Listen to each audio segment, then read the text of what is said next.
저희가 2011년 1월달 그때 영하 16도로 생각돼요. 굉장히 추웠던 날씨에 살국시 책마을 첫 번째 강의를 이 자리에서 시작을 했습니다. 101번 오는 동안 보니까 한 80번 정도는 이 모금의 강좌가 살펴 봤고, 나머지는 이제 다른 장소에서 있었습니다. 첫 번째 그 당시 강의를 열었던 분이 이용규 교수님이 세상을 바꾸는 사회복사라는 주제를 가지고 책마을 첫 번째 강의를 열어줬는데, 이제 우리가 지난주에 100번째 강의를 했었어요. 사회관리 생태계 변화에 대해서. 다시 한번 이제 100번째 강의를 시작하면서 101번째 강의를 다시 이용규 교수님을 모셨습니다.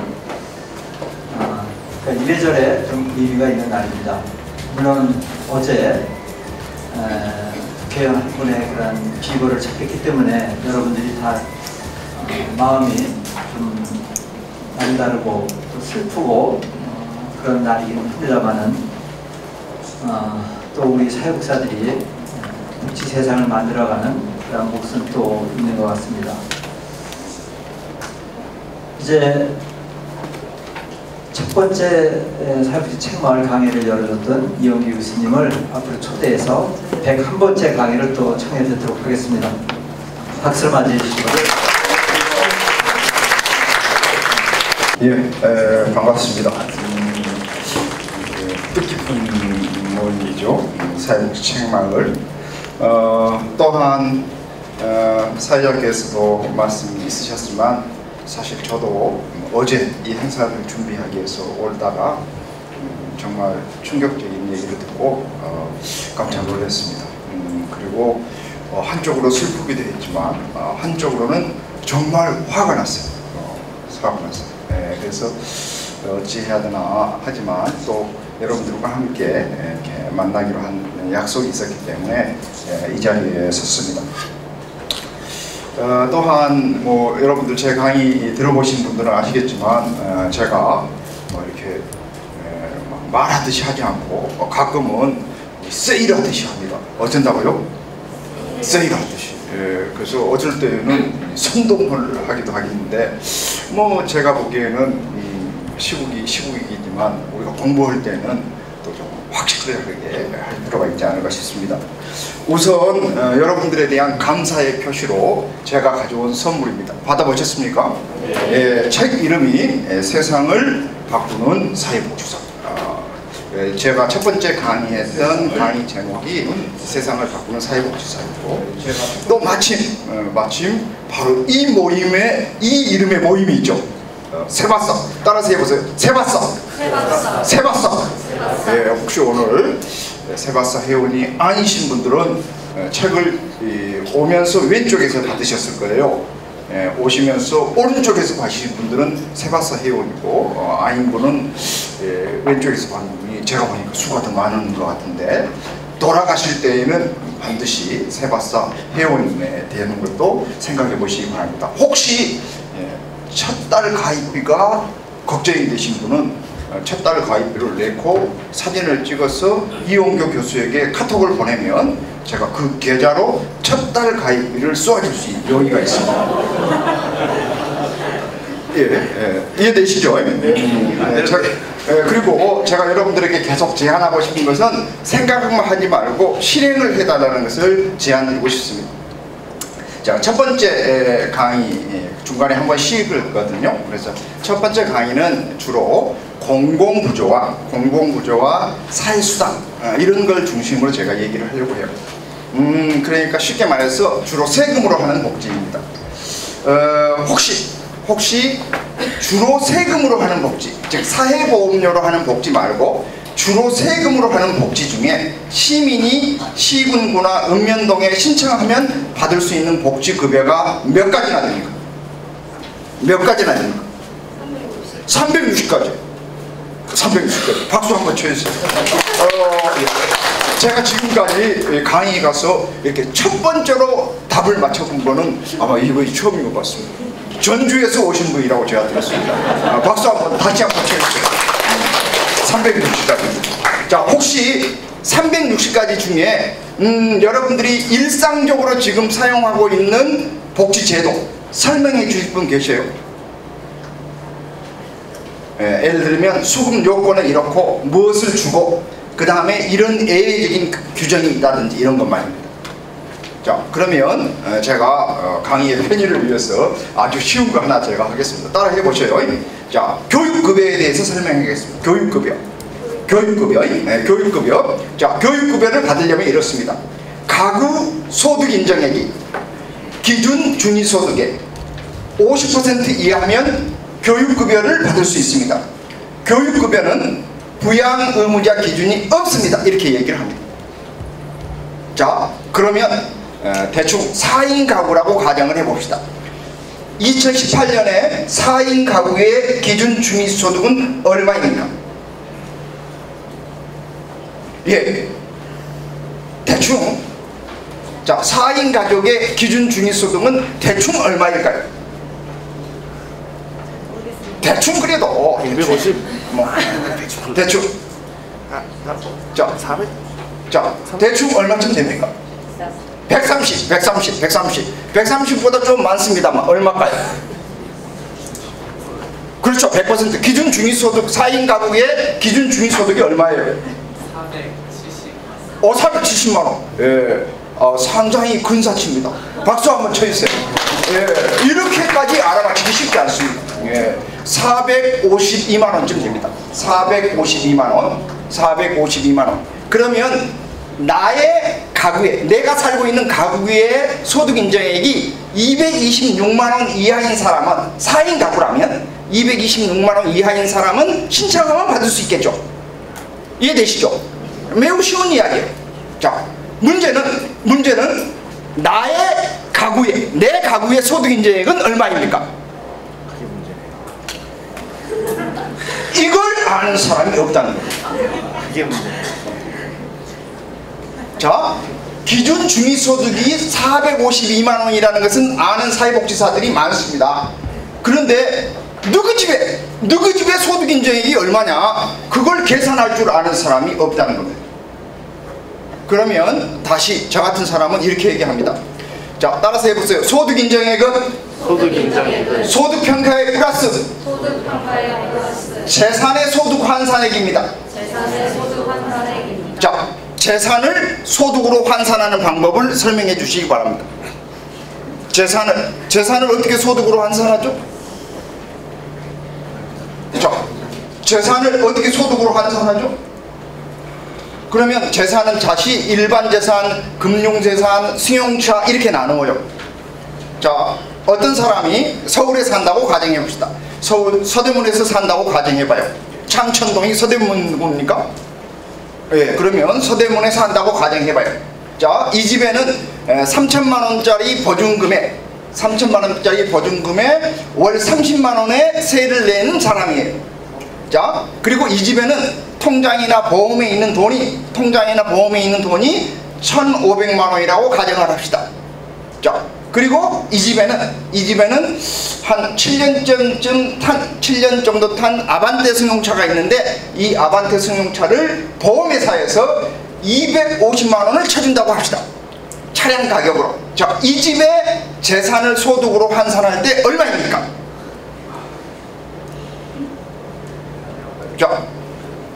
자, 누군가 한번 얘기해 보세요. 대충 얼마나 될까요? 자, 우선 승용차가 얼마나 그랬죠? 250만 원. 이 집의 승용차에서 소득 인정액은 매달 250만 원이 나오겠습니다. 따라서 이 집은 12달 동안에 승용차에서 3천만 원의 수입이 나오겠습니다. 이게 국가가 생각하고 있는 이야기입니다. 자, 두 번째, 이 집에 보험이랑 현금이 있다 하는 것이 1,500만 원이다. 그러면 500만 원을 공제하고 1,000만 원에다 6.26%를 곱하겠습니다. 그러면 62만 원의 매달 수입이 있는 것입니다. 매달 62만 원의 수입이 있는 겁니다. 그리고 이 집은 3천만 원짜리 집이면 5,400만 원까지 공제할 수 있기 때문에 이 집은 전세보증금에서는 재산의 소득 환산액이 없는 겁니다. 그런데 이용규 교수의 예를 들면 컨설팅을 받았다면 그 차 팔아보시오. 차 팔아보라. 팔아보면 250만 원이 날아가 버리잖아요. 정피로 하면 리스 없죠. 리스는 내 재산이 아니잖아요. 그리고 1,500만 원 돈이 있으면 1,000만 원 찾아가지고 보증금을 올려서 4천만 원에 예를 들면 25만 원 집으로 바꾼다든지 흥정을 하면 되죠. 이해되시죠? 자, 그러면 이 집은 소득에서, 재산에서 소득이 얼마입니까? 제로가 되는 겁니다. 자, 여러분들이 복지를 너무 이렇게 고정되어 있거나 정태적으로 보셔서는 안 돼요.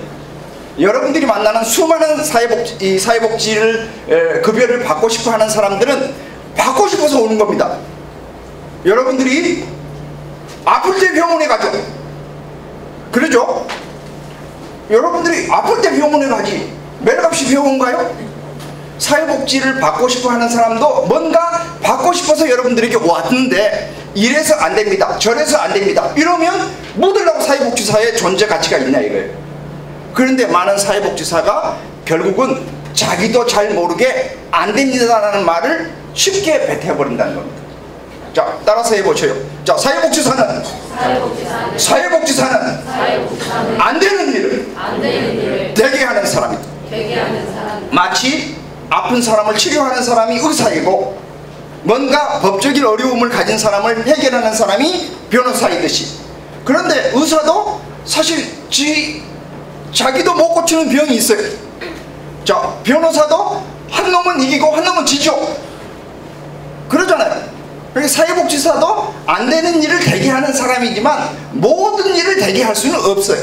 그렇지만 그 사람보다는 되게 하는 방법을 알아내야 됩니다. 자, 제가 첫 번째로 강조하고 싶은 얘기는 여기에 있습니다. 자, 따라서 해보세요. 자, 따라서 해봐야 됩니다. 사회복지사는 배워서 해보세요. 따라서 해봐야 됩니다. 사회복지사는, 자, 그렇게 해갖고는 안 됩니다. 제가 이제 구호를 외치면 여러분들은 사회복지사라고 말하면 하면 됩니다. 자, 배워서 남주는 세상을 바꾸는 행복한 세상을 열어가는 여러분들이 그렇게 생각하고 사회복지를 실천해 주시기 바랍니다. 자, 다시 이제 교육급여로 들어가겠습니다. 그러면 교육급여는 252만 원 가량인데 물론 이렇게 자투리 돈이 있습니다.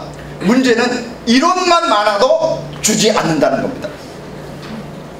기준보다 인원만 많아도 안 줘요. 자, 그러면 어떻게 해야 됩니까?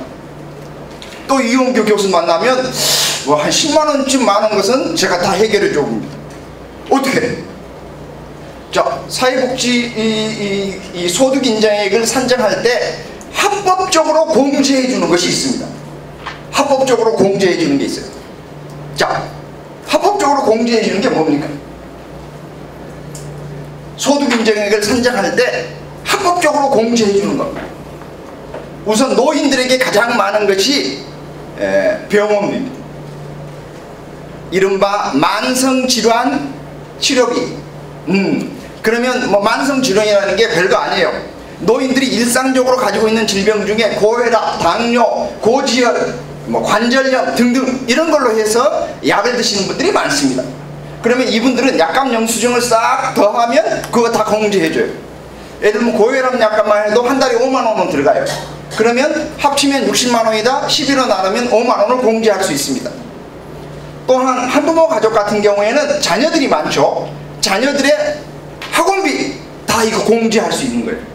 그런데 문제는 그 사람이 공제해달라고 근거 자료를 가져오고 가야 공제해주지 담당 공무원이 매일같이 공제해주지는 않는다는 거예요. 그래서 제가 한 10만 원 정도 되는 것은 다 털어볼 수가 있습니다. 문제는 고등학생이 있는 가정인데 한 20만 원 정도를 추가했다. 자, 4인 가족에서 226만 원에서 떨어지는데, 그러죠? 226만 원 떨어졌는데 한 250만 원쯤 되었다. 그러면 어떻게 할까요? 고등학생인데. 예. 이게 문제예요. 자, 여러분들이 이제 저랑 같이 한번 해보시기 바랍니다. 자, 요 화면을 보시지 말고 여러분들 핸드폰을 켜서 이렇게 핸드폰을 켜서 이런 다음이나 이런 데에 들어가셨어요. 예, 복지로라고 쳐보셔요. 복지로. 그래서 이렇게 검색해 보시기 바랍니다. 복지로. 직접 해보셔야 돼요. 그러면 대한민국의 모든 복지는 복지로에서 확인할 수 있도록 되어 있습니다. 이렇게 검색을 해보면 복지로라고 나옵니다. 예, 아마 한꺼번에 갑자기 하다 보니까 여기에서 용량이 딸려가지고 조금 늦을지는 몰라요. 자, 이렇게 나오게 되는데, 여기에 보면 핸드폰에서는 생애 주기, 가구 상황, 관심 주제, 이게 조금씩 이렇게 순서대로 나오는데, 자, 생애 주기에서는 아동 청소년에 해당됩니다. 그리고 이 아동 청소년에게 지금 당장 필요한 것이, 제가 아까 설명한 것이 교육이 해당되겠죠. 그러면 이렇게 교육 지원을 클릭해 볼 수가 있습니다. 그럼 아동 청소년에게 주는 교육 지원에는, 자, 쭉 보시면 뭐 5만 가지가 나옵니다.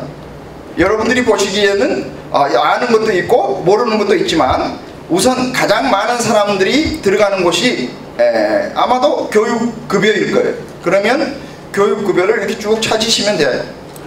제가 이게 할 때마다 마음에 안 드는 것이 그때 바뀝니다. 어떨 때에는 제일 앞에 나오기도 하고, 어떨 때에는 제일 뒤로 가기도 하고, 그래서 찾는 데 시간이 걸리고 있어요. 여러분들 중에 찾으신 분이 계십니까? 교육급여. 이야, 다시 한번 제가 인내심을 갖고 찾아보도록 하겠습니다. 자, 교육급여를 찾으면, 교육급여는 여기 있습니다. 나와있죠? 교육급여를 찾으면 누구에게 준다. 자, 4인 가구는 225만 9,600원이니까 제가 226만원이라고 대충 얘기를 했죠. 자, 그래서 50%에게 준다, 이게. 50% 이하에게. 자, 그런데 말이죠, 동사무소에서 안 가르쳐주고 있는 것 중에 대표적인 것이 뭐냐, 고교 학비 지원이라는 것은 안 가르쳐주고 있습니다. 왜냐하면 고교 학비 지원이라는 사업은 동사무소 일이 아니에요.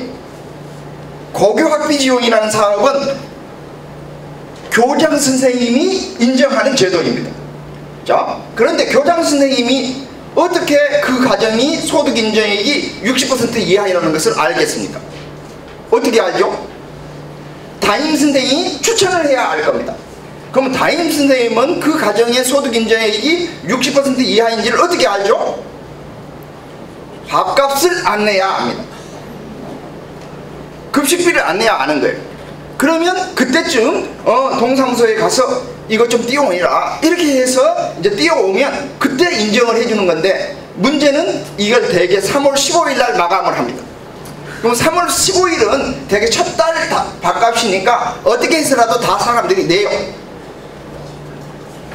그러면 이제 교육청에서는 할당된 예산은 있는데 집행이 안 되니까 추가 모집에 들어갑니다. 25일에 추가 모집 끝냅니다. 그래도 또 안 되면 3월 말까지 갑니다. 그래도 안 되면 4월 초까지 가요. 그런데 이제 이 강의를 듣고 신청하면 어쩌거나 예산이 다 떨어져 붙다. 이게 현실이. 자, 따라서 해보세요. 자, 신청해야 된다. 이렇게 해갖고는 안 됩니다. 더 세게. 자, 신청해야 된다. 신청해야 된다. 알아야 신청한다. 이게 우리의 현실입니다. 그래서 제가 이런 강의를 복지공무원에다 했다가 제가 아주 그냥 엄청나게 욕을 얻어먹었습니다. 교수님, 그거요 교육청 일인데요. 다시 얘기합니다. 교육청에서는 밥값을 안 내야 하는 거고, 그때 되면 4월, 5월 돼버리는 거고, 그 다음에 50%까지만 내가 할 일이고, 그 이후에 60%까지도 도움을 줄 수 있다는 것을 복지공무원이 안 알려주면 누가 알려주겠어요? 한번 가만히 생각해 보세요. 그러니까 결국은 교육급여보다 훨씬 많은 예산을 가지고 쓰는 것이 고교 학비 지원이라는 사업에도 불구하고 여기에 계신 분들의 상당수가 잘 모르고 있다는 겁니다. 그래서 이렇게 알아야 되는 것이 360가지. 저는 여러분들이 이 360가지를 다 외웠으면 좋겠습니다. 그래서 제가 실제로 360가지를 외워봤습니다. 외워봤어요. 그런데 문제는 지금은 제가 외우는 것을 포기를 했습니다. 문제는 닷새만 지나면 기준이 바뀌어본다는 거예요. 이거 아주 환장할 일이에요. 그래서 제가 여러분들에게 그냥 쉽게 가르쳐 드릴게요. 그냥 어디 가서 메뉴 보고 하려고 하지 말고 일단 궁금하면 복지로에 들어가서 검색해 보시고, 그리고 하나하나 여러분들이 교육급여는 50%다, 고교 학비 지원은 60%까지라더라, 그 다음에 긴급복지에서 교육 지원은 75%까지라더라, 이런 것을 대충 알고 있어서 상담하다 보면 어느 선에 걸리겠다라는 짐작이 쓸 것입니다. 자, 오늘 제가 여러분들에게 선물을 딱 하나 가져왔는데 이 선물을 가르치는 분에게 제가 선물을 드리려고 합니다. 그러면 대학생이 국가장학금을 받으려면은 기준 중위소득의 몇 % 사람까지 받을 수 있을까요? 자, 몇 %? 80%. 좋습니다. 몇 %? 80%. 좋습니다. 또요? 100%. 자, 그럼 100%라면 4인 가구면 아까 452만원 정도. 그러면 연간으로 대충 따지면 한 5,500만원쯤이나, 그러죠? 5천만원 선에서 끊길 것이다, 이거죠. 자, 조금 더 세게 불러도 됩니다. 자, 혹시 얼마? 320. 아마 지금 450도 적다고 지금 얘기했는데 120%. 120%. 그렇게 얘기를 하셔야지. 자, 진짜 쉽게 제가 질문하겠습니다. 연간 소득 인정액이 얼마인 가구가 국가장학금을 살 수 있을까요? 1억 2천. 1억 600만 원? 우리 강순모 대표님 저랑 짜고 하는 겁니까? 자, 따라서 해보세요. 저를 따라서 해보세요. 자, 저 따라서 한번 해봐요. 억소리가 나도 신청하면 줍니다. 자, 올해 기준이 1억 836만 원입니다. 여러분들의 상당수가 지금 왜 신청해야 준다는 얘기를 지금 깨달게 될 거예요. 1억이 돼야도 신청하면 주고 5천만 원이어도 신청하지 않으면 안 줍니다. 지금 우리 학생들 중에 많은 사람들이, 특히 도시에 사는 사람들은 국가장학금을 상대적으로 많이 타는데 농촌에 집이 있는 사람들은 국가장학금을 못하는 사람들이 상당히 많아요. 이유가 뭐냐? 미혼인 경우에는 부모의 동의가 필요하고 기혼인 경우에는 배우자의 동의가 필요합니다. 그럼 공인인증서로 이걸 클릭을 해줘야 되겠는데 지금 대학생들은 대부분이 원서를 인터넷으로 쓰기 때문에 이미 공인인증서가 자기 컴퓨터에 깔려 있어요.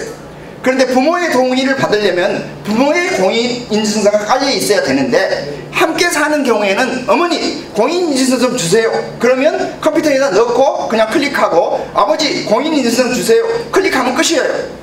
자, 그런데 이제 이런 경우 우리 광주대학교 학생인데 부모님은 지금 고흥에 계셔요.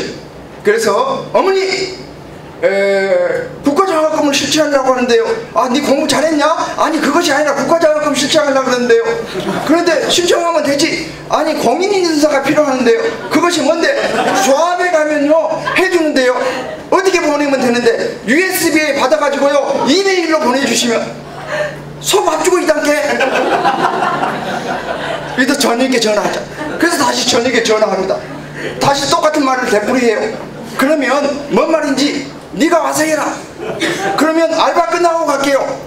알바 끝나고 가면 주말이에요. 주말에 가면 농협이 쉬어요. 그런데 아무리 적게 받아도 67만 5천 원을 받습니다. 자, 그런데 대충 뭐 작년으로 말하면 100시간분이 날아가본 겁니다. 올해로 말해도 80시간분은 날아가 버리는 거죠. 그러니까 차라리 알바하지 않고 가서 하면 4년 중에 한 번만 클릭을 하면 그 다음부터서는 다 클릭한 것으로 간주해줘요. 그래서 처음 클릭하지 않으면 그 다음에도 신청하지 않을 가능성이 높다는 것입니다. 그런데 놀랍게도 신입생은 묻지도 따지지도 않고 그냥 줍니다. 편입생 묻지도 따지지도 않고 그냥 줘요. 그런데 이제 2학기 때부터서는 1학기 성적을 보고 주는데 1학기 성적이 비학점 이상이어야 됩니다. 그래 국자가 공짜로 안 주지. 자, 40명 학생이 한 학급이라고 봅시다. 비학점 이상이 되려면 몇 등이 돼야 될까요? 몇 등요? 31등. 몇 등요? 자, 제일 큰 사치 혼자 해갖고 혼자 맞춰버렸습니다. 30등까지가 비학점이에요. 평균 비학점을 받을 수 있는 마지막 마지도 후원이 75%예요. 그런데요, 그러면 30등 안에 드는 것이 어렵냐? 진짜 쉽습니다. 왜냐하면 지금 등록금을 국가에서 주는 사람이 너무너무 많기 때문에 학생들 중에 이른바 반수생이 많아요. 대개 3명 내지 4명이 학교를 안 다닙니다. 그 이유는 이제 대학에다가 적을 둬야 군대에 안 가고 군대를 연기할 수 있는 거죠. 그리고 학원을 다니는 겁니다. 어차피 등록금은 내 돈이 아니니까. 그 다음에 또 한 서너 명은 어젯밤에 술을 퍼먹었는지 알바를 했는지 와서 퍼즈합니다. 그러니까 실제로 30등 안에 들기 위해서는 그냥 가방만 들고 앞자리에만 앉아있고 중간고사 기말고사만 보면 30등 안에 들어. 실제로 제 학생들 중에 간혹 그런 친구들이 있습니다. 2.98이 되어가지고 자기가 10+인데 교수님이 비로만 올려주시면 자기가 장학금을 탈 수 있습니다. 어떻게 할까요? 올려줘야죠. 올려줄 수가 없습니다. 왜냐하면 이미 비학점은 풀로 다 줘버렸기 때문에 대부분 바카스 하나는 사가지고 와요. 김영란법이 있지만 자기가 뭐 할 수 없으니까 바카스는 가져오는데 제가 성적표 달라고 해가지고 안 된다. 방법은 있다. 네 친구 중에 비학점을 맞은 친구를 데리고 오면 그 친구를 C로 돌리고 너를 B로 올리는 방법이 있어.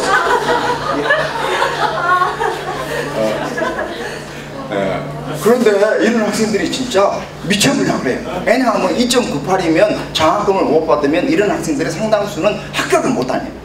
학교를 못 다니면 교수가 월급을 못 받아. 그래서 제가 여러분들에만 살짝 주춤해주면 제가 2가지로 안내를 합니다. 그렇게 다니지 말고 미리 인사를 해라. 미리. 자기 성적이 불안할 것 같으면 미리 와서 얘기를 해라. 미리 와서. 자, 2번째, 그 다음에 네 성적표 가져와라 해가지고 비학점인 사람이 있을 거 아니에요. 2.98 맞으려면. 그러면 비학점인 선생님한테 가서 부탁을 해라. 비학점을 B+로 올리는 것은 자유예요. 다 B니까 A 몇 %, B 몇 % 이게 있거든요. 이해되시죠? 그래서 다 살려줍니다.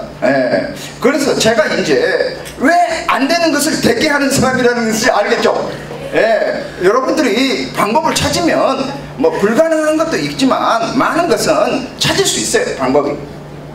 자, 여기까지 제가 설명을 했는데 문제는 자녀가 좀 있으신 분들이 국가장학금을 준다 하더라도 대학 보내기가 너무 어려워요. 1명도 아니고 2명, 3명 막 이렇게 간다. 그러면 내가 1억이라고 가정을 합시다. 우리 집이 1억이야. 1억. 가구 소득 인정액으로. 그런데 자녀가 3명인데 한 명은 4학년, 한 명은 3학년, 한 명은 1학년이라고 합시다. 국가가 장학금을 1인당 얼마까지 줄까요? 얼마까지 줄까요?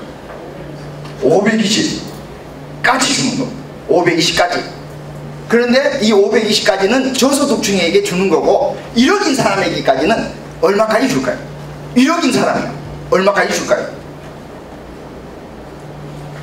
450만 원까지 줍니다. 자, 450 따라서 해보세요. 450. 450. 자, 서울대학교 공짜. 서울대학교 공짜. 서울교육대학교 공짜. 서울교육대학교 시립대학교 공짜. 시립대 공짜. 지금 자녀 셋이 있는 가정은 이제 사실상 대학까지 공짜인 세상이 이미 열려 있는 거예요. 그런 것을 많은 사람들이 모르고 있을 뿐이에요. 모르고 있을 뿐이에요. 자, 여러분들 중에 혹시 지역아동센터 원장님 계세요? 여기 공동생활가정 원장님이시고. 자, 지역아동센터 없군요. 지역아동센터의 원장님이라고 예를 들면 가정을 해봅시다. 혹시 여러분들 중에 복지관이나 자활에서 오신 분은 계시죠? 여기 오신 분들 중에 더러 소득이 낮은 분들이 많이 계셔요. 수급자이거나 차상위 계층인 분들이 적지 않습니다. 그러면 지역아동센터에 다니는 아이들의 약 한 50%가 교육급여 수급자 정도의 수준이에요. 그러잖아요. 그러면 지금 어머니 아버지도 교육급여 수급자예요. 많은 사람들이 이걸 모르고 있어요. 애들이 교육급여 수급자라는 것은 기초생활보장에서 여러분들이 배웠잖아요. 세대의 원리. 어머니 아버지가 교육급여 수급자라는 뜻입니다. 그러면 이 어머니 아버지가 만약에 대학을 가고 싶다, 그러면 대학 원서만 내면 돼요. 아마도 서울대학교 의과대학이나 서울교육대학은 좀 곤란할지 몰라요. 그렇지만 대부분의 대학은 원서 내면 무조건 대학입니다. 왜냐? 수급자 특례라는 난이 별도로 있거든. 일반 학생하고 경쟁을 하는 게 아닙니다. 수급자 특례가 있어요. 뿐만 아니라 30만 넘으면 만학도 특례도 되죠. 그렇죠? 농어촌 출신자는 농어촌 특례도 돼요. 심지어 직장생활 몇 년만 하면 선취업 후 진학 대상자도 됩니다. 저한테 물어봐요. 어떻게 하면 됩니까? 원서를 어디다 써야 합격이 되냐고. 어떻게 하면 됩니까? 어떻게 해? 원서를 4장 다 써본 채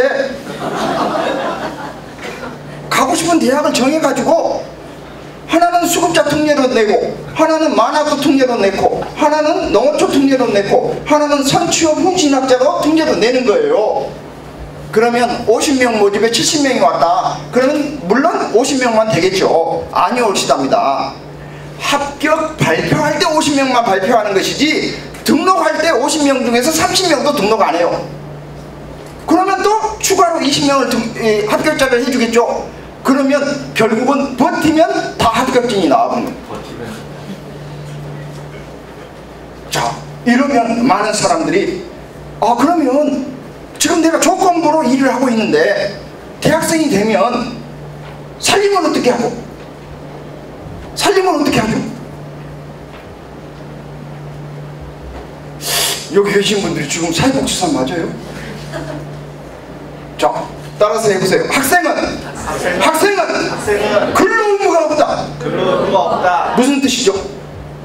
생활 자금을 지원해준다. 학생은 근로 의무가 없기 때문에 근로 연령이 되면 그 사람이 놀고 자빠져 있어도 국가는 90만 원을 버는 것으로 간주를 해요. 최저임금 곱하기 8, 하루 8시간 곱하기 15 해서 15일 동안은 놀고 자빠져 있어도 돈을 버는 것으로 간주하는데, 학생이 되는 순간 근로 의무가 없기 때문에 놀고 자빠져 있으면 그냥 그것만큼 생계급여를 주게 돼 있습니다. 근로 의무가 없잖아요. 자, 여기 계신 분들 중에 상당수가 지금 장애인 복지관에서 오시거나 장애인 과통에서 오신 분들이 많아요. 저는 정말 이 양반 공부하면 변화가 가능하다. 공부시키시기 바랍니다. 왜? 특례 입학 대상자, 수급자 특례, 장애인 특례, 만학도 특례 다 해당이 됩니다. 석장 다 쓰면 돼요.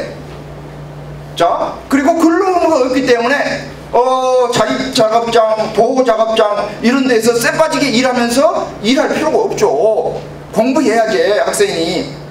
그런데 문제는 생계는 어떻게 되는데 미장원 갈 돈하고 화장품 살 돈이 없네. 그럼 어떻게 해야 돼요? 돈을 벌어야죠. 얼마만큼 벌면 돼요? 15일만큼. 예, 15일만큼. 맞아요? 대충 맞아요. 대충. 에이, 우리 짜고 안 하는데 대충 맞네. 자, 한 50만 원쯤만 벌면 됩니다. 한 50만 원. 왜냐하면 3인 가구의 생계급여가 한 110만 원쯤 돼요. 그럼 110만 원 받고 한 50만 원 벌면, 만약에 이 사람이 조건부 수급자로서 돈을 벌면 50만 원 벌면 50만 원만큼 생계급여를 안 주게 돼 있습니다. 그런데 이 사람이 대학생이면 대학생의 소득은 40만 원을 공제하도록 되어 있습니다. 그리고 나머지 소득의 30%를 추가 공제하도록 되어 있어요. 그러면 50만 원을 벌었다. 그러면 50만 원을 공제하고 40만 원을 공제하고 10만 원이면 3만 원을 공제하면 얼마 남았죠? 7만 원만 소득으로 간주하고 7만 원만큼만 생계급여를 적게 주는데, 그 7만 원조차도 내가 이걸로 학교 다니는데 교재비로 썼다든지, 교과서 같은 걸 썼다 이거야. 커피 마시는 때 쓰는 교재비 말고, 이해되시죠? 책 사는 교재비, 그리고 뭐 학원을 갔다, 학원비, 그 다음에 내가 국가장학금으로 등록금을 내고도 사립학교 같은 경우에는 좀 더 내야 되거든요. 그런 교육비로 냈다라고 영수증을 갖다 붙이면 다 공제해도 되어 있습니다. 그러니까 대충 한 50만 원 버는 것은 대학생은 소득을 안 본다는 뜻이에요. 자, 그러고도 돈이 필요하면 저는 두 가지만 권유합니다. 옆집에서 애가 우는데 좀 2시간만 봐달라, 이런 일이나, 아니면 우리 집에 감자 캐는데 감자 좀 캐달라, 이런 거 있죠. 그냥 현금 박치기로 하거나 현물로 받고 마는 거 있죠. 이런 정도 일만 하고 공부해라. 그래서 4년 동안 열심히 공부해서 좋은 직장을 갖는 것이 진짜 자립이라고 저는 봅니다. 자, 따라서 해보세요. 직업을 바꿔야. 자, 직업을 바꿔야. 자립할 수 있다. 그래서 저는 요양보호사로 일하거나 장애인 활동보조인으로 일하거나 각종 사회적 일자리에서 일하는 분들에게 권유하고 있습니다. 진짜 자신이 자립하고 싶으면 무슨 뭐 자활공동체 한다고 얼쩡거릴 필요가 없다고 말해요. 차라리 제대로 공부해서 괜찮은 직업을 갖도록 하는 게 낫지 않겠느냐. 요양보호사 해가지고 어떻게 자립하겠느냐. 차라리 간호조무사, 간호사, 물리치료사, 작업치료사, 이런 자격을 갖춰야 달라지죠. 어떻게 보셔요? 그래서 제가 우리 광주에 있는 아동양육시설의 원장님들을 제가 꼬시기 시작했습니다. 아동양육시설 18세만 되면 내보내야 됩니다. 그런데 보통 한 300만원, 요즘은 한 500만원 주고 내보내요. 그런데 솔직히 나도 우리 아이들 키워봤지만 18세에 내보내면 자립하겠어요? 대학 보내줘야죠. 그 다음에 결혼할 때 결혼 예식비 지 돈으로 내요? 아버지 어머니가 내죠. 그럼에도 불구하고 그 다음에는 뭘 걱정하냐. 아파트 살 때 조금 더 보태줘야겠는데 이렇게 걱정을 해요. 일반 가정에서는 그렇게 걱정하는데 어떻게 18세에서 자립하냐 이거예요. 그런데 자립하는 방법이 있습니다. 어떻게 하면 됩니까? 자립하는 방법은 연장보호를 신청하면 됩니다. 자, 연장보호를 신청할 수 있는 요건은 3가지입니다. 하나, 학교에 간다. 둘, 직업훈련을 간다. 셋, 아파갖고 입원에 자빠져 있습니다. 그런데 솔직히 4년 동안 입원에 자빠져 있을 수는 없잖아요.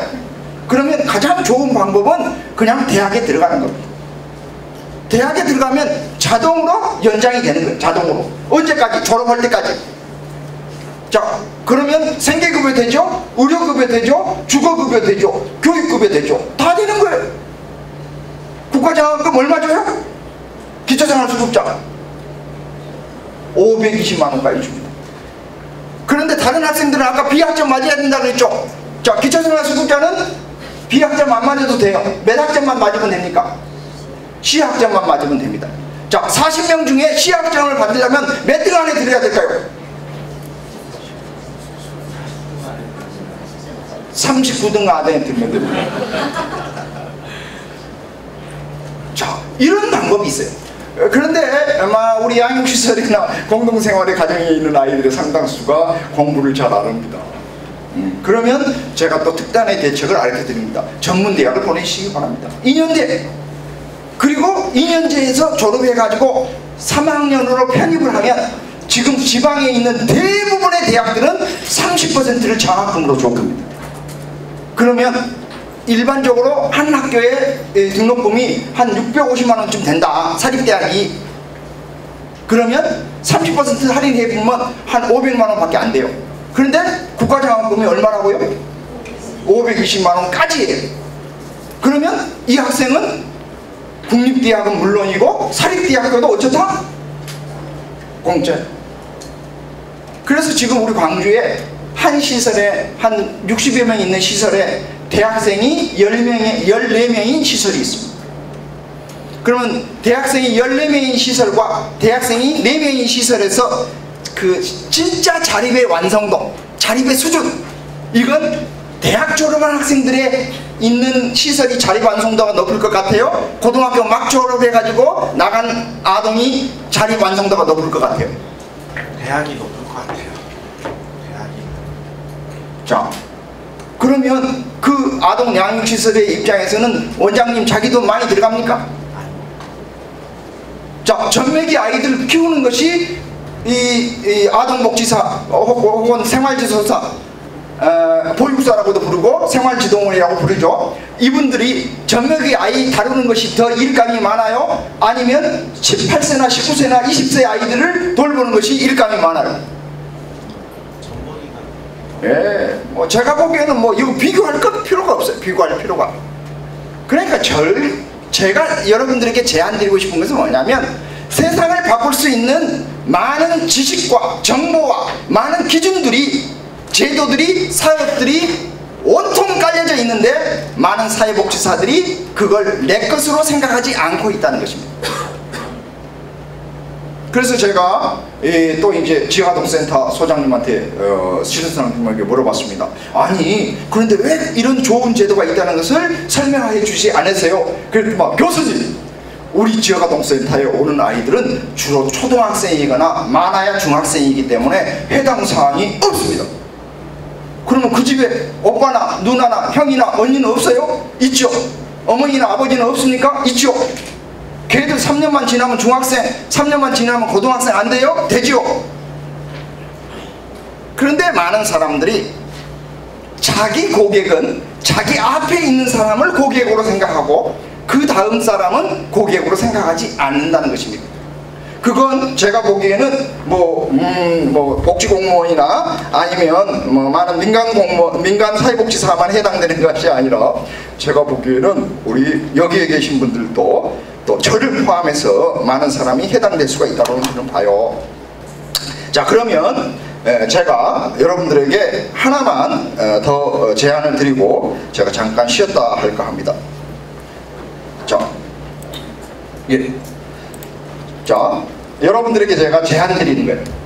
혹시 사회복지는 욕구에 대한 서비스이고 문제에 대한 대책이다, 이런 말씀 들어보셨죠? 욕구에 대한 서비스이고 문제에 대한 대책이다. 들어보셨어요? 처음 들어봐요? 아마 자, 이렇게 해보시기 바랍니다. 저랑 같이 한번 해보셔요.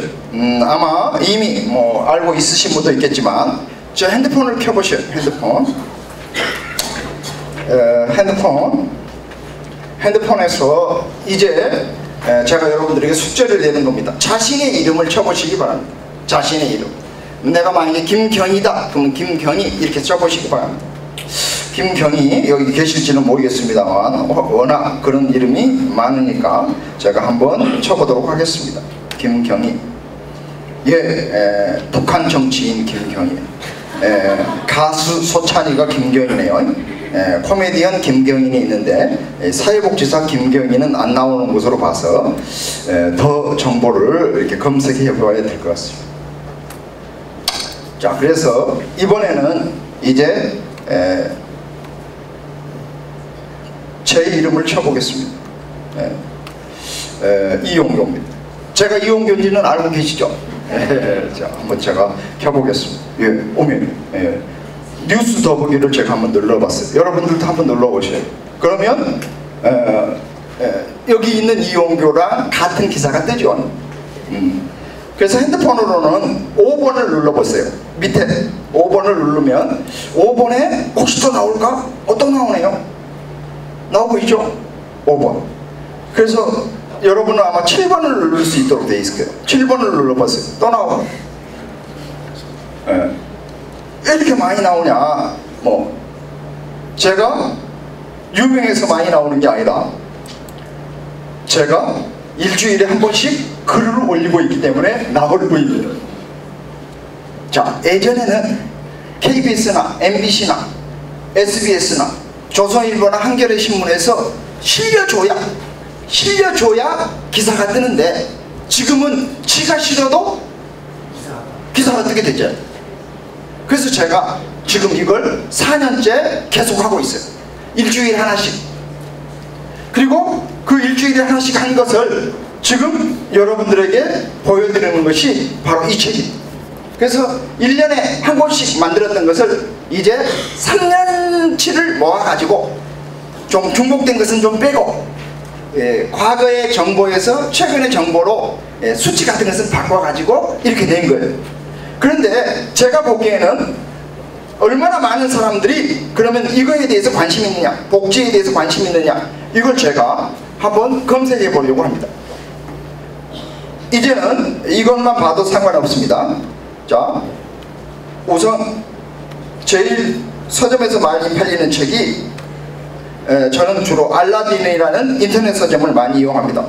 그래도 막 어떤 분이 저한테 중고 서점요 이래서 아니 중고도 팔지만 새 책도 판단게 그렇게 알려줬어요.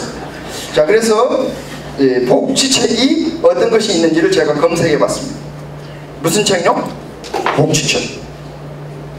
자, 복지로 검색된 책이 몇 권이 나옵니까? 1770권. 어떤 책이 많이 팔릴 것 같아요? 대부분의 책이 1급 사회복지사 관련 책들입니다. 1급 기출문제, 1급 요약. 그래서 이렇게 1급 면접 가이드, 사회복지사, 김영준의 사회복지학 개론, 사회복지 기출 공략, 또 사회복지 모의고사, 사회복지사 1급, 사회복지사 핵심 요약. 제가 부끄러움이 짝이 없습니다. 만약에 여러분들이 교육에 관심이 있어가지고 교보문고에 갔는데 임용고사 시험 문제지만 잔뜩 쌓여져 있다. 여러분들이 책 사시겠어요? 제가 여러분들이 심리에 대해서 관심이 있어가지고 서점에 갔더만 심리상담사 기출문제 책만 있으면 사시겠냐 이거예요. 그런데 불행 중 다행으로 제 1권이 알아야 챙기는 사회복지사.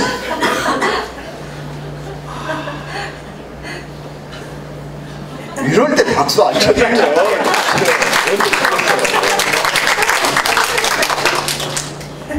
자, 여러분들이 이제 시민들이 진짜 알고 싶어하는 것은 사회복지사 1급 시험 문제나 무슨 핵심 정리 이런 것이 아니라 나의 삶에 도움이 되는 복지 정보를 알려달라는 거예요.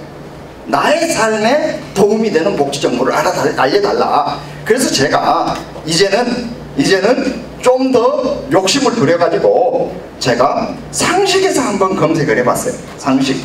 도대체 이 상식책은 어떻게 팔리나 검색을 해봤더만, 자, 상식책은 6,800권이 팔립니다. 6,800권. 그 중에 1위 시사상식, 2위 시사상식, 3위 시사상식, 5위 시사상식, 금융상식, 시사상식. 많이 내려갔네요.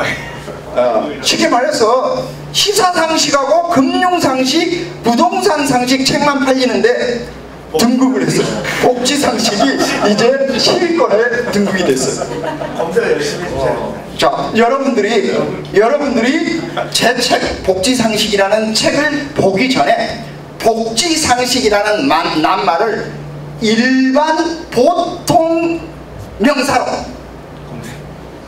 명사로 생각해 보신 적이 있냐 이거예요. 자, 일반 상식, 시사상식 이런 말은 보통 명사가 되었잖아요. 아니, 대한민국의 사회복지사가 100만 명입니다. 100만 명. 지금 국가 예산의 34%를 복지 예산이 있습니다. 공무원이 2만 명이에요. 2만 명. 그런데 우리는 지금까지 복지 상식이라는 것을 시민들에게 알려주지 못했어요. 그래서 저는 여기에 계신 여러분들이 이제 복지 상식이라는 이름으로 여러분 주변에 있는 많은 사람들에게 접근해 봤으면 좋겠다는 겁니다. 예를 들면 서구장애인 복지관의 사회복지사다. 그러면 1차적으로 나의 주된 고객은 내 서비스를 지금 바로 이용하는 분들이 내 고객이죠. 그런데 조금만 확장을 시켜서 그 부모님에게 혹은 그 형제 자매들에게 도움될 만한 정보는 없을까? 그리고 바로 그 사람이 내 프로그램을 이행하고 서비스를 받고 나갔을 때 지역사회에서 이용해 볼 수 있는 것은 없을까? 이런 것을 여러분들이 생각해 주시기 바랍니다. 자, 그래서 다시 한번 제가 또 시연을 해보도록 하겠습니다. 이제는 저랑 함께 여러분들이 컴퓨터를 켜셔야 됩니다. 핸드폰으로. 자, 다음에 들어가서 카페라는 낱말을 쳐주시기 바랍니다. 카페. 카페입니다. 그러면 또 어떤 분이 커피 줍니까? 이렇게 하고 저는 아따로 주세요. 이런 분이 있더라고요. 처음에는 제가 못 알아들었습니다. 아메리카노 따뜻한 것을 아따라고 하더만요. 그래서 이렇게 다음 카페가 이렇게 나옵니다. 그 다음에 여러분들이 이 돋보기 같은 것에다가 복지라는 낱말을 또 쳐주시기 바랍니다. 자, 그러면 다음 카페 중에서 복지라는 낱말이 도대체 몇 개나 나올까요?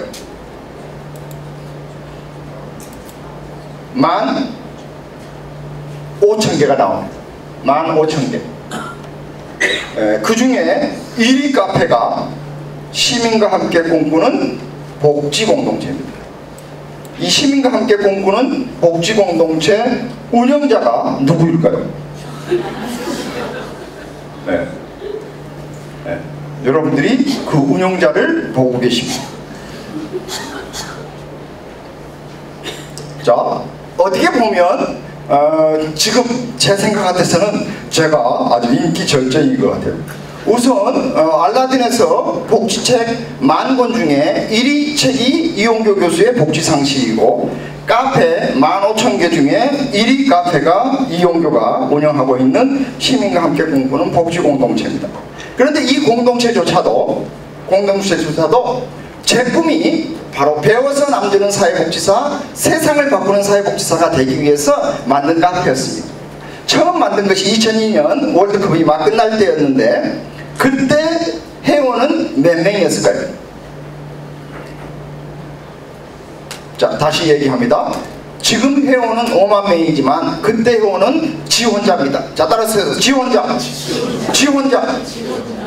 그런데 저는 이렇게 시작을 했습니다. 여러분들에게도 제안 드리고 싶은 거예요.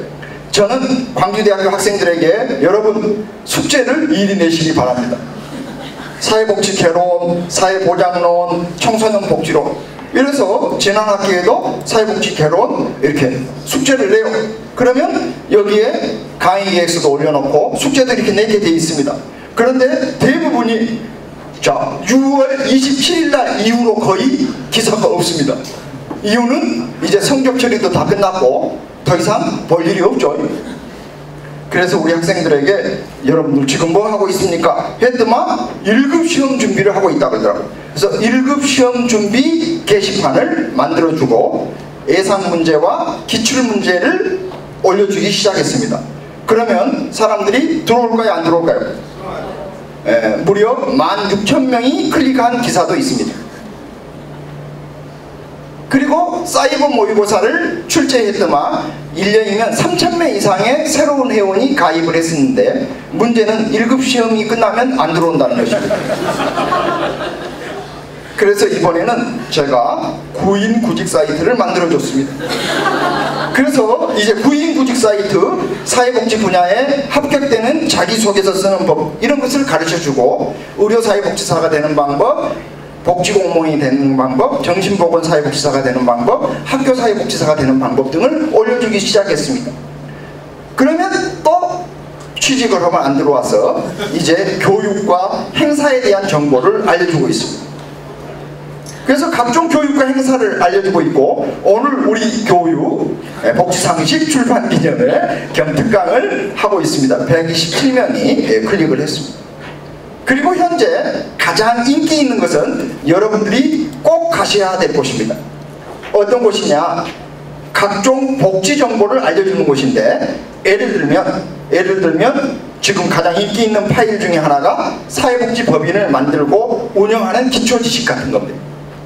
이런 것의 장점은 뭐냐면, 복지부에서는 매뉴얼만 알려주는데 저는 바로 매뉴얼이 아니라 구청 민원실에다가 제출했던 바로 그 서류를 알려주는 겁니다. 그러면 이 서류는 여러분들의 컴퓨터에서 이렇게 받아가지고, 그런 다음에 다운로드로 해서 열어보면, 이 열어본 기사를 여러분 컴퓨터에다가 C에다 깔아놓은 다음에, 예를 들면 무등산 복지재단 바꾸기 노고산 복지재단 엔터 딱 쳐보면 90%의 파일이 완성이 되어 있는 거예요. 그래서 K스포츠재단과 미르재단의 회의록과 정관이 거의 비슷하더라고요.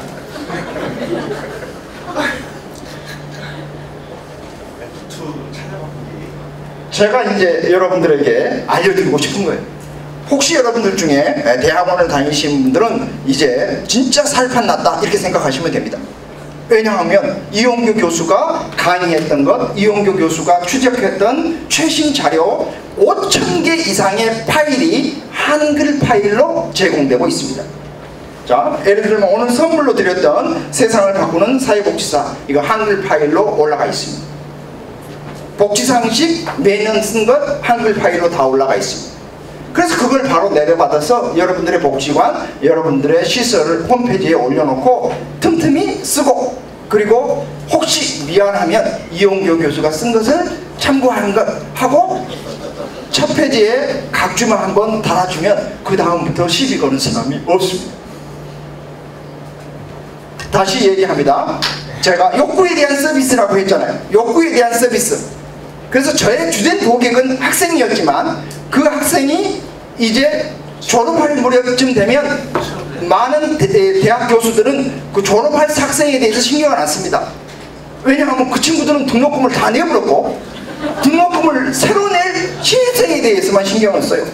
그런데 학생들은 굉장히 서운하죠. 자기는 2월까지 학생이라고 생각을 해요. 그렇지 않습니다. 12월 25일 되면 학생에서 지워져 버립니다. 그런데 이용규 교수는 1급 시험 대비도 도와줬잖아요. 자, 취직도 도와줬죠. 그리고 각종 교육과 행사의 정보를 줬죠.